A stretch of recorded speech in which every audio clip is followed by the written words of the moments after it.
ததோ ராவண நீதாயா சீதாயா சத்ருகரிசன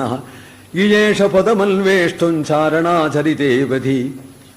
உடனே அங்க இருக்கக்கூடிய மகேந்திர பர்வதத்தினுடைய உச்சியில ஏறி ராமபானம் போலே ஜெய் சீதாராம் என்று ஆகாசத்துல புறப்படும் பொழுதே மலையை ஒரு உலுக்கி அந்த மலையில உள்ளதாகிய தாது பொடிகள்லாம் தன்னுடைய வாளால அடிச்சு அதனுடைய ரத்தன துகள்லாம் மேல படைஞ்சு அப்படியே ரத்தன அங்கி சேவை புஷ்ப மரங்களெல்லாம் உதிர அந்த புஷ்பங்களெல்லாம் மேல விழ ராம்னு சொன்னதும் புலகாங்கிதமான சரீரத்துல தொத்திக்க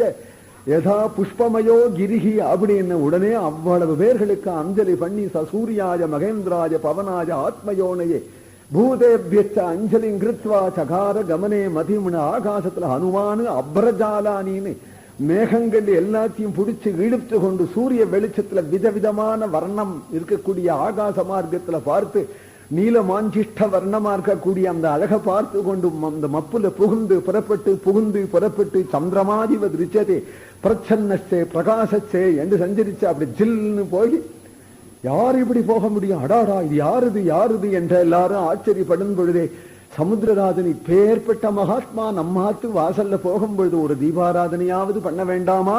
நீ புறப்படுங்க மைனாக பர்வத ராஜனை அனுப்பேன், அந்த பர்வத ராஜனை மார்புனாலேயே ஒரு மொத்தி இப்படி ஒரு விக்னம் வந்ததே என்று நினைச்சு ராம சேவை இருக்கும் பொழுது இங்க எனக்கு பூஜை வேண்டாம்னு அது திரும்பி போகிற பாதையில ஹனுமான முழுங்க பார்த்த சுரச